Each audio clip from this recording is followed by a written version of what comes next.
Assalamualaikum warahmatullahi wabarakatuh. Saya Fitratul Lailiyah dengan NPM 22001071072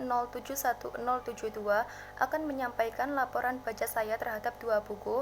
Buku yang pertama yaitu berjudul Pengantar Dialektologi dan buku yang kedua berjudul Sosiolinguistik.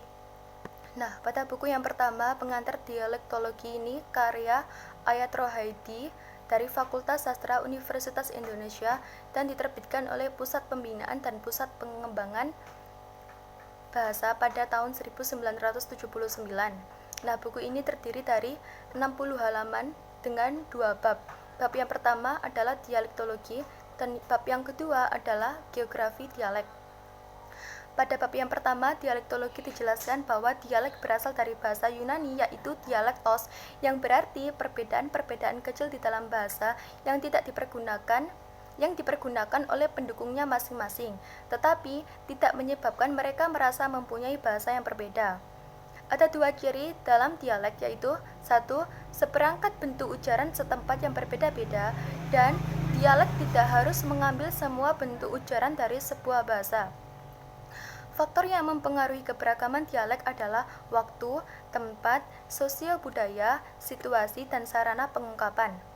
Asal-usul dialek. Faktor eksternal bahasa juga sangat menentukan pertumbuhan dan perkembangan dialek. Keadaan alam misalnya, ada juga perpindahan penduduk, dan penjajahan. Yang tidak boleh dilupakan adalah peranan bahasa yang bertetangga dalam proses terjadinya dialek.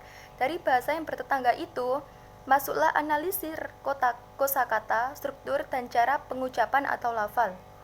Pada bab yang kedua, geografi dialek, dijelaskan bahwa geografi dialek adalah cabang dialektologi yang mempelajari hubungan yang terdapat dalam ragam-ragam bahasa. Nah, selanjutnya pada buku yang kedua yang berjudul Sosiolinguistik, karya dari R.A. Hudson dari Inggris dan diterjemahkan oleh Dr. Rohayah dan Dr. Andes Misbah Jamil dan diterbitkan oleh Pusat Pembinaan dan Pengembangan Bahasa pada tahun 1995. Ini terdiri dari 323 halaman dengan 6 bab. Bab yang pertama yaitu pengantar, bab yang kedua ragam bahasa, ketiga bahasa, budaya, dan pikiran, dan bab yang keempat ujaran sebagai interaksi sosial. Bab yang kelima kajian kuantitatif terhadap ujaran, dan bab yang terakhir yaitu ketidaksamaan sosial dan kebahasaan. Bab yang pertama, pengantar, dijelaskan bahwa sosiolinguistik adalah kajian tentang hubungan antara bahasa dengan masyarakat. Fenomena sosiolinguistik tidak ada penutur dan masyarakat yang menjelaskan tidak ada dua penutur yang mempunyai bahasa yang sama, karena tidak ada dua penutur pun yang mempunyai pengalaman bahasa yang sama.